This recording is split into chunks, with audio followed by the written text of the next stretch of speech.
Bonsoir tout le monde. I'd like to begin by thanking the premiers for joining me for today's First Minister meeting, and also for the work that they have been doing for Canada. You know, Canadians have become more united than ever before, and they rightly expect their governments to work together to advance a positive, action-oriented agenda to build one Canadian economy, and that Canadian economy to be the strongest in the G7. Il nous faut une seule économie canadienne, pas 13. La guerre commerciale déclenchée par les États-Unis nous a démontré que les Canadiens et Canadiennes sont prêts à s'attaquer aux obstacles qui menacent notre économie. Reconnaissant l'impact sur les travailleurs et les entreprises, nous avons annoncé aujourd'hui de l'aide pour nos travailleurs et nos entreprises. So what we announced today, earlier today, in order to support Canadian workers, we will temporarily waive the one-week employment insurance waiting period. So in other words, if people are displaced because of the tariff situation, they immediately can receive unemployment insurance. To make it so that workers don't have to exhaust any severance pay before collecting EI, we will remove that restriction. We'll also make it easier to access EI, and I can explain the technicalities around that if you're interested, but trust me, that's what's going to happen. It's important. To support Canadian businesses, we will temporarily allow them to defer corporate income tax payments and GST and HST remittances. So this is a way to boost their liquidity. We'll also deploy a new financing facility, which the Minister of Finance, I'm going to blame him, has decided to call the Large Enterprise Economic and National Security Facility. And again, this will provide liquidity support. And we will also provide more funding for regional development agencies. These measures as a whole will help our workers, help keep our businesses running, and protect our economy during this phase of the trade war. Now, we briefed premiers on this. We had an exchange of views on the situation with the United States, the tariff measures announced by China, and then the meeting turned to its focus, which was nation building. And that is the focus of First Ministers. It is nation building. Because together we can give ourselves more than any foreign government can ever take away. We can more than offset the effects of any U.S. tariffs by eliminating internal trade barriers alone. Removing barriers to the free movement of workers and goods and services would increase the size of our economy. This is an updated figure by $250 billion. So that's the equivalent of more than $6,000 for every single Canadian. Il est grand temps de bâtir des choses que nous n'avons jamais imaginées à une vitesse que nous avons jamais vue. Il faut s'unir pour bâtir le pays le plus fort, le plus juste et le plus libre du monde. First Ministers agreed today, and again I thank them for this, we agreed today to develop a national trade and energy corridor strategy. Yeah, for transportation, for energy, for critical minerals, and digital connectivity. And so the agreement is to turn what has been a concept into a reality that will diversify and strengthen our economy. And to make that concrete, the federal government, my government, is acting now in several ways. Let me begin by saying that we are committing to remove all exemptions, all federal exemptions, under the Canada Free Trade Agreement. We're introducing a new First Mile Fund to provide capital to build transmission and transportation networks to link extraction sites to existing rail and road networks. In other words, if you think of a critical minerals project or something that's away from an existing network, linking them in can be decisive on the economics and whether they get built. We are creating a one-window approval process. We are committing to table legislation by the 1st of July for goods to travel across the country barrier-free or free of barriers of federal barriers. So we're combing through all federal legislation for those barriers. We intend to, from a federal level, to have free trade by Canada Day. We are going to remove any labor mobility restrictions for federally regulated professions. We will eliminate federal duplicative requirements by recognizing provincial assessments for major projects. This is so-called mutual recognition, so one project, one review. And we will work with the provinces and other stakeholders, Indigenous groups, to identify projects of national significance and accelerate the time frame to build them. And I'm proud to highlight a few of the major projects that the federal government, again, to make these words real, what we've moved on today to advance. The Cedar LNG and LNG Canada in British Columbia. Investments in Port of Churchill in northern Manitoba. To ensure Indigenous participation, or to promote Indigenous participation, facilitate Indigenous participation, we are expanding the Indigenous Loan Guarantee Facility to $10 billion, that's doubling.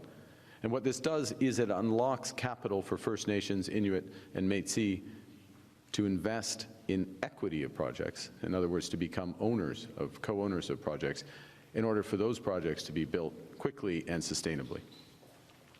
We will keep working with our provincial partners to build out national interest projects that cross interprovincial boundaries so they can be prioritized and accelerated.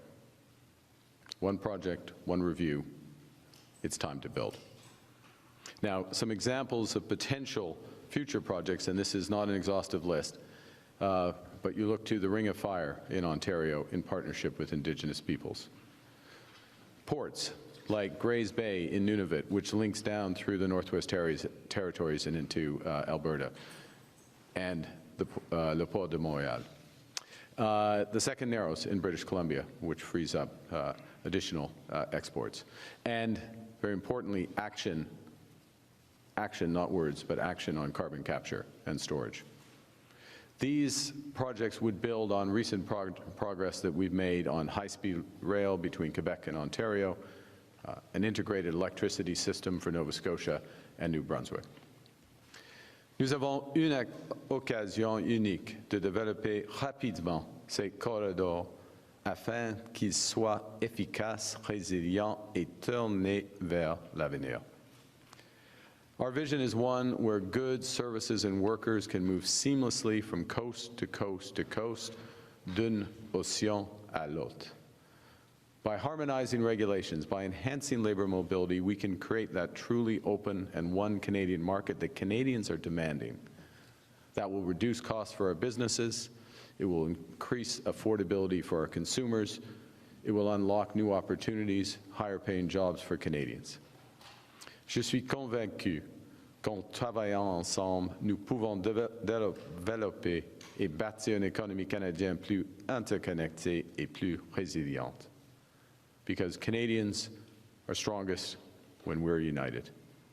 Choisissons de bâtir un Canada fort. Merci beaucoup, and I'll be pleased to take your questions. Thank you, Prime Minister. Merci, Monsieur le Premier ministre. Nous allons prendre une 15 minutes de questions. We'll take about 15 minutes of questions. First question, Global News. Hi, Mr. Carney. Mackenzie Gray with Global News. You talked about nation building and energy corridors. Is the federal government willing to build an oil and gas pipeline similar to what Mr. Trudeau did with TMX?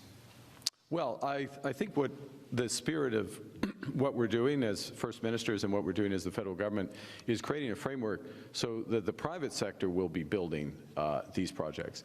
And I think part of the reason, if I may, that the federal government with TMX became involved is in part because of uncertainty about the regulatory environment, the authorities and the permitting that was required. So from an action perspective, coming together with consensus, moving quickly on approvals, maintaining standards, but moving quickly on approvals, in other words, not duplicating approvals, we can create an environment where the taxpayers' money is not at risk, but private money is building not just pipelines in that case, But cross-border electricity interties, something we discussed at length as First Ministers, so that clean electricity is moving across borders. And then we're building out an energy grid across this country. En français, ce qui est important, c'est de créer une cadre de réglementation qui est claire, qui est simple, qui n'est plus duplicatif, comme était le cas quand le TMX a été bâti par le gouvernement fédéral. Et le fédéral devait le faire, selon moi, à cause d'incertitude, cette situation d'incertitude. Alors, avec des changements qui nous mettons en place à partir de maintenant au fédéral, on peut relier au secteur privé beaucoup plus que le fédéral. D'accord. When you mentioned those nation-building projects, you talked about rail that's going to cost the federal government tens of billions. So just to clarify, your position is that your government would not build or spend federal tax dollars to build an oil and gas pipeline? Well, the position is not black and white. So it's not only this, only that. So for example, with respect to the TGV, the high-speed rail, there is an overall cost estimate for that project. There will be some federal participation, capital participation, but there will also be private capital at risk. So it's not, that is a case of a partnership, and the details of that partnership are being worked out in the coming years. And I can assure you that I will be paying close attention to how that is developed so that it's the most effective financing framework.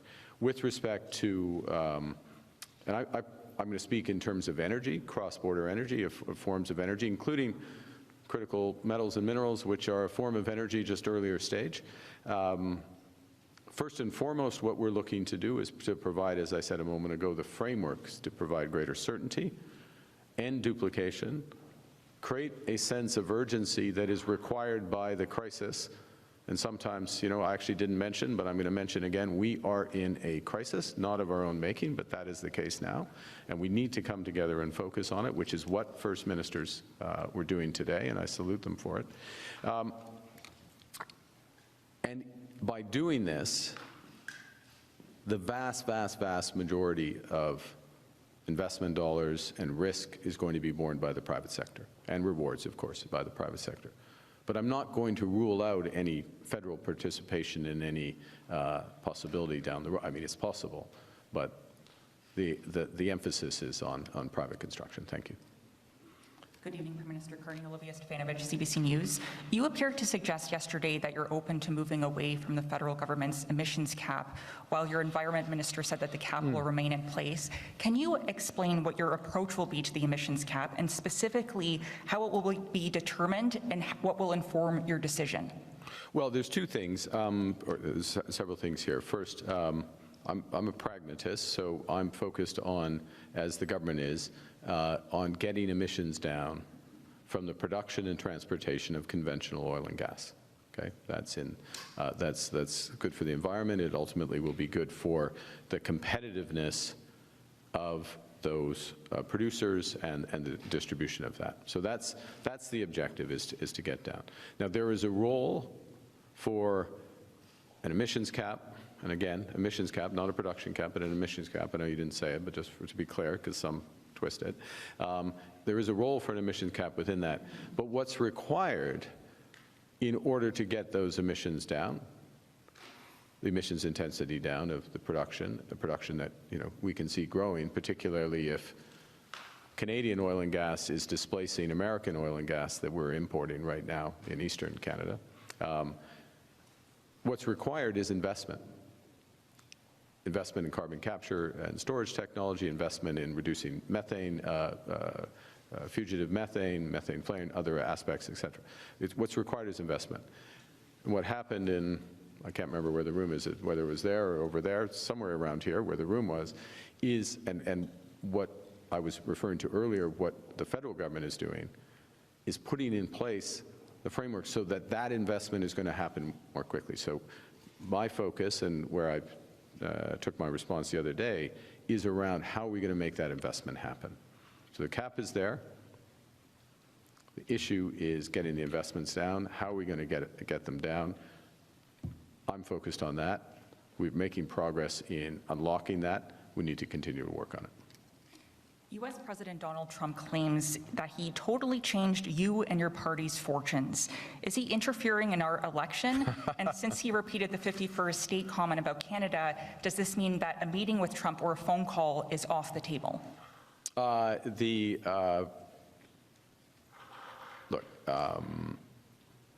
Canadians are going to decide who their next government is going to be. I trust Canadians to make those decisions. We'll have, I'm sure, a robust election campaign, and Canadians will make the choice. No foreign leader is going to determine who's best. One of the factors is going to be, in my judgment, who is going to be best for Canada in the negotiations with the Americans, which will come, but they're, from my perspective, they're not going to come until we get the respect we deserve as a sovereign nation. By the way, this is not a high bar. This is not a high bar to say we will sit down as a sovereign nation and have this negotiation, but also that we will have a comprehensive discussion, not a discussion about one-off tariffs, the latest initiative, but a comprehensive discussion of the economic relationship and the security relationship, which is also in the interests of the United States. So the interference, I'll leave that to one side. The requirements for the negotiations are clear. We're ready. Last point I would make, which is the most important point, and I've said it before, but I'll keep repeating it.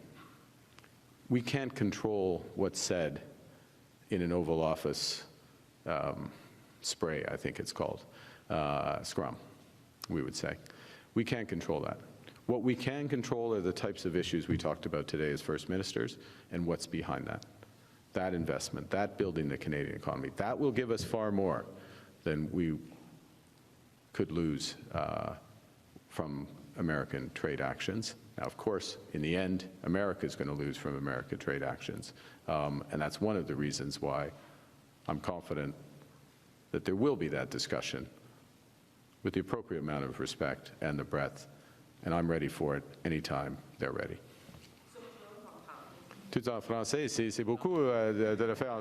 Je suis prêt. Je suis prêt. Et puis je serai les enjeux. Alors, pourriez-vous... OK.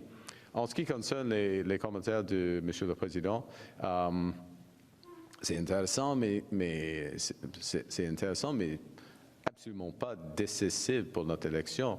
Les Canadiens, les Canadiennes vont décider le prochain gouvernement, qui est le prochain gouvernement de notre pays. Alors, c'est simple. Je suis absolument confiant de ça. Autre chose. Comme j'ai dit plusieurs fois, nous sommes dans une crise. Hein? Nous sommes dans une crise économique. Et il faut distinguer entre des choses qu'on peut contrôler et qu'on ne peut pas.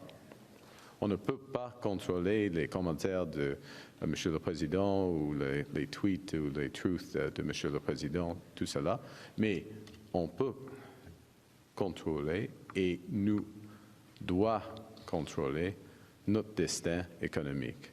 Et la discussion qui vient d'arrêter, la discussion des premiers ministres, concentrée sur les grands enjeux pour renforcer et d'augmenter notre économie.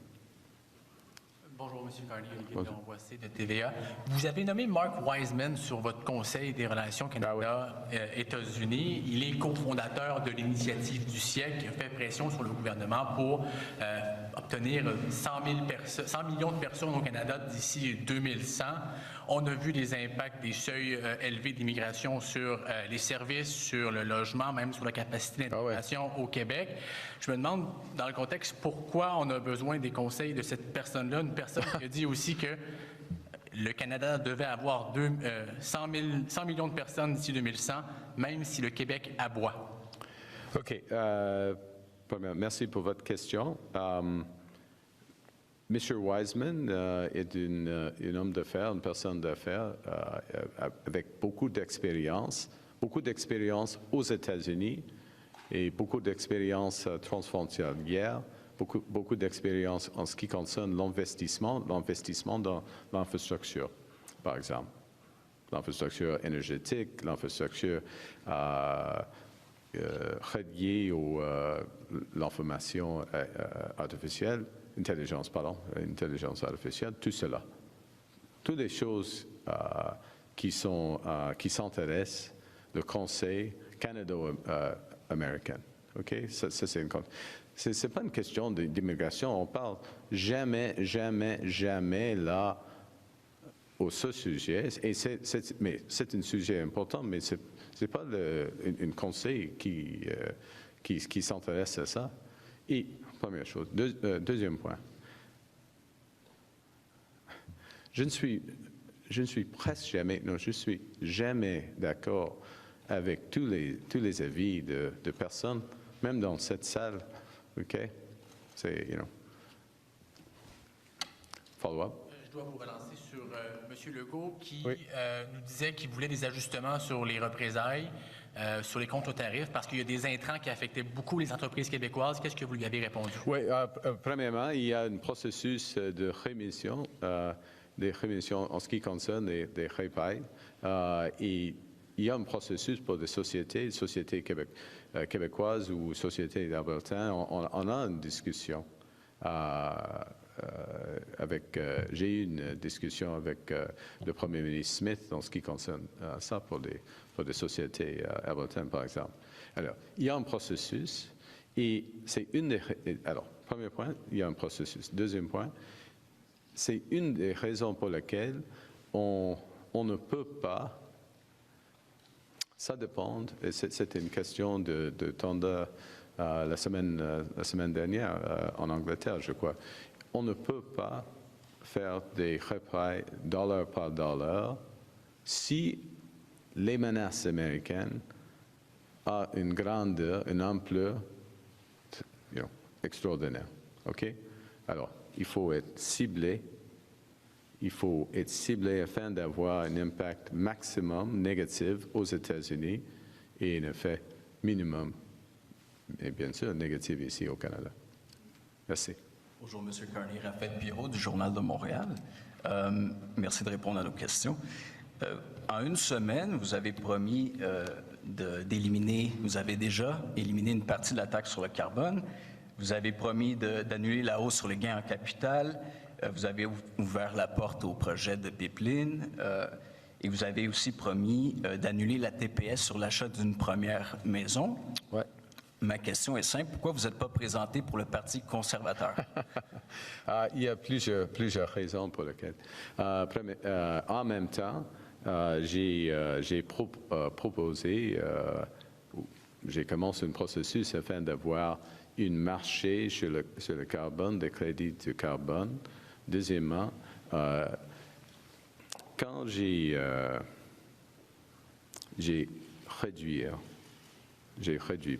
réduit le TPS, je n'annule pas le fonds d'accélérateur de logement. OK? Monsieur Poilievre, il dit, OK, pas de TPS, pas d'accélérateur.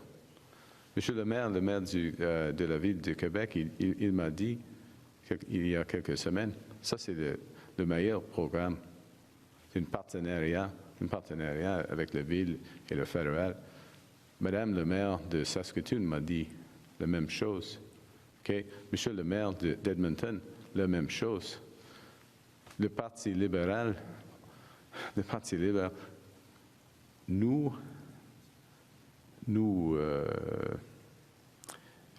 créons des initiatives, des partenariats entre le gouvernement et le secteur privé afin d'avoir de meilleurs résultats pour les Canadiens et les Canadiens.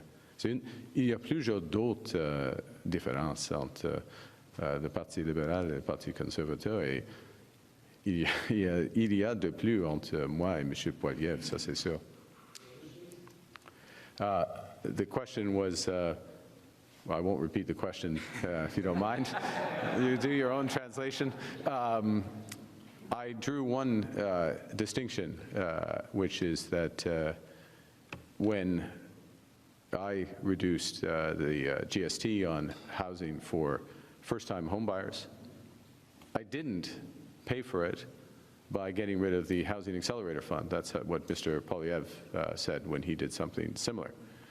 Because he doesn't understand the role of government in helping to create solutions in our economy. And now, the Housing Accelerator Fund, which works to help reduce development charges, works in partnership with cities to build, and it's one of many programs as part of our housing strategy that exists. And I will add to this, you will see more. You will see some extraordinary additional initiatives that will help us double the rate of housing in the coming weeks, proposed by the Liberal Party. You won't see them from the Conservative Party. The Conservative Party will say, well, they just cut taxes, cut regulation, everything will happen. 1,000 flowers will bloom. Well, okay, we know how that works. That is a fundamental difference, and it's a difference that's recognized, for example, by the Mayor of Quebec, Quebec City, the Mayor of Saskatoon, the Mayor of Edmonton, I could go on. The Mayor of Quebec, who, at least in my opinion, is an incredibly effective mayor, but is stupid, according to Mr. Poilievre. Merci. Et That's, by the way, is another reason why I wouldn't be a member of the Conservative Party, because that's the attitude that's taken to different levels of government. It's the attitude that's taken to First Nations, Indigenous people. I'm going to give you another example. Now you've got me warmed up, okay? You got me warmed up. You look at the situation. Look at the difference between my visit to Nunavut and that of Mr. Poilievre. Poilievre goes, gives a press conference, flies in, flies out. Doesn't meet the premier who was there. Doesn't meet the Indigenous representatives that are there. Says he's going to build a base on the land there with no consultation, and he's going to pay for it by canceling foreign aid. Where did he get the idea to cancel foreign aid? Well, I think he did because that's what Doge just did, and that's where he gets his talking points. Difference is, I go there, of course I meet with the Premier, of course I talk to the Premier many times in advance, I meet with the Indigenous groups, in partnership with them. It's economic development, it's security, it's partnership, it's built out. We don't cancel anything. Monsieur Carney, vous êtes un économiste de formation. Le Canada a un des plus faibles taux de croissance de PIB par habitant dans les 10 dernières années. Selon vous, qu'est-ce qui explique ça et qu'est-ce que vous auriez fait différemment? C'est une grande question, merci pour cette grande question, mais je veux commencer. C'est pas aussi facile que ça de dire, OK, une réponse. Si j'étais Pierre Poilievre, il faut réduire des impôts. C'est facile, hein?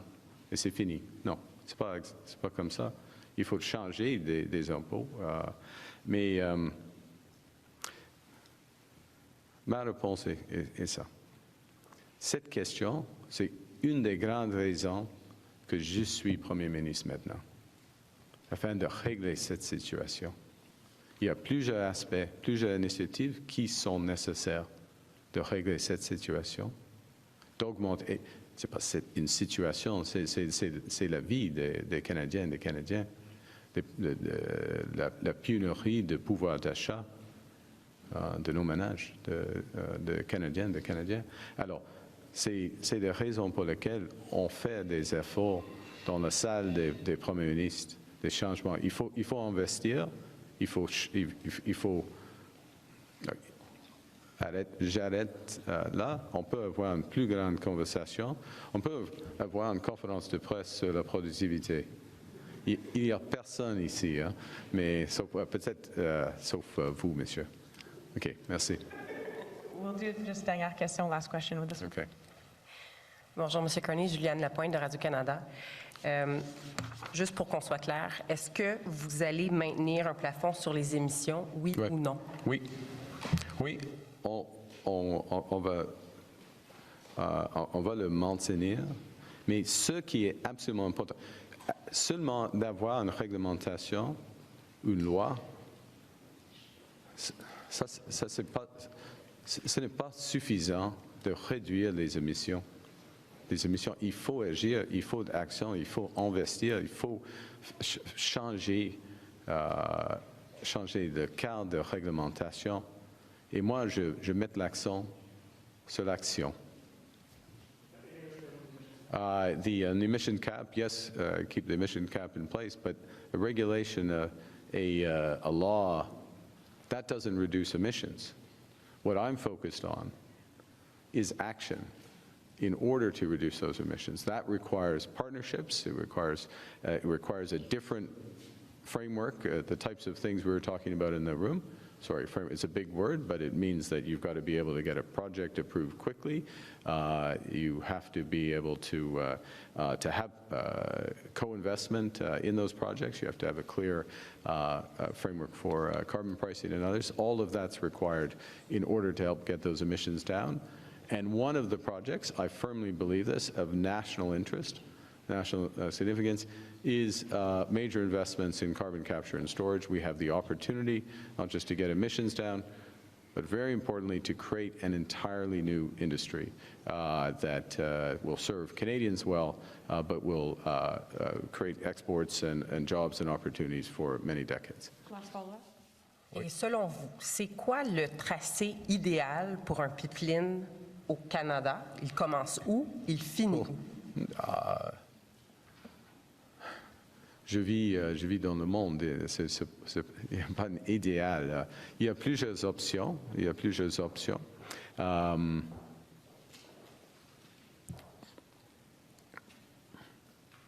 Comment vous répondre?